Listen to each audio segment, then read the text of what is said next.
What's going on, eaters and feeders? My name is Casey, and on my channel I discuss business tips and tricks, startup hacks, entrepreneur mindset, and so much more based on my experience starting and growing Florida's highest rated meal prep company from nothing. So if you want to learn more about marketing, production, purchasing, sales, software, leadership, mindset, meditation, and everything in between, I invite you to subscribe and turn on those alert notifications so you don't miss out on any of my content. I produce videos weekly, I go live sporadically, and I don't want you missing out on any of it. If you've got an idea for an episode, let me know in the comments below. While you're down there, you're also going to want to make sure you check out the links in the show notes.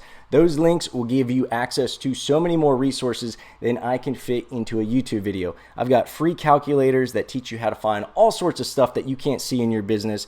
I've got free software that will completely run your business. I've got free ebooks. I've got free boot camps. I've got one-on-one consulting. I've got private groups. I've got so much stuff, and you will only find it if you check out those links in the show notes and if you venture on over to mealprepbiz101.com. That's my site where I host so many more tips, tools, resources, and great stuff that will make your life easier and make your business more successful. So check out those links and check out mealprepbiz101.com. Now let's check out today's episode.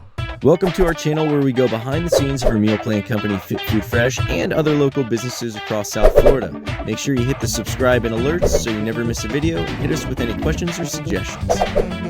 This is a special type of episode. They're essentially short little clips from longer episodes, interviews, or consultations that focus on a specific term, topic, or concept, densely packed with value and information that you can immediately learn from and implement in your business's operations. If it's a clip from a longer episode that you'd like to see in its entirety, I invite you to head on over to my YouTube channel where you can see the full-length episode and the context in which this topic was discussed.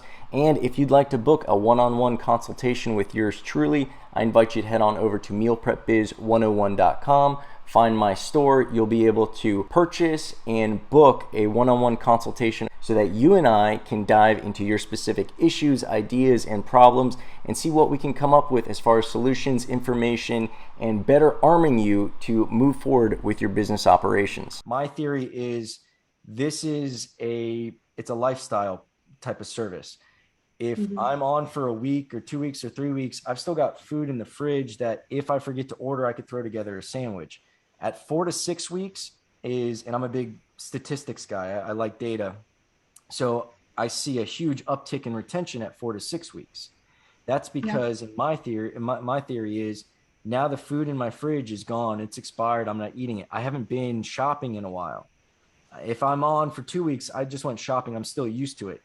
You take a lion out of the zoo, you tell him to go hunt after he's used to being fed steaks for a while. That lion wants to go back into the zoo. Take a lion from the Sahara, you throw him in a cage. First thing he wants to do when you open the door is run away and you'll never see him again. So not to say your people are prisoners, but if you get them on the service, used to the convenience, then your absence becomes a major inconvenience to them. That's why meal kits fail. Meal kits have horrible retention rates because the first couple of times you order something from Freshly or whatever their name is, HelloFresh, Blue Apron, all that jazz, it's cool, right? You know, we're going to cook with the wife and do a nice little Saturday. But when it's like Wednesday night and, you know, Susie's got to be at karate and Dave's got clarinet practice and I got to go pick up little Billy, nobody's like, hey, let's sit down and cook. No. So that's why they have horrible retention. You are selling convenience to the busiest people in your area. Well, that's going to wrap it up for this episode. Again, I want to stress that you need to be subscribed to both the YouTube and the podcast. So make sure you're doing that so you get the most out of the content that I'm producing. You're also going to want to make sure that you're checking out those show notes. They're going to have links to more resources, freebies, goodies, all sorts of fun stuff like that. And of course, mealprepbiz101.com. Until my next episode, I look forward to helping you grow as a business, as an entrepreneur, and as an individual.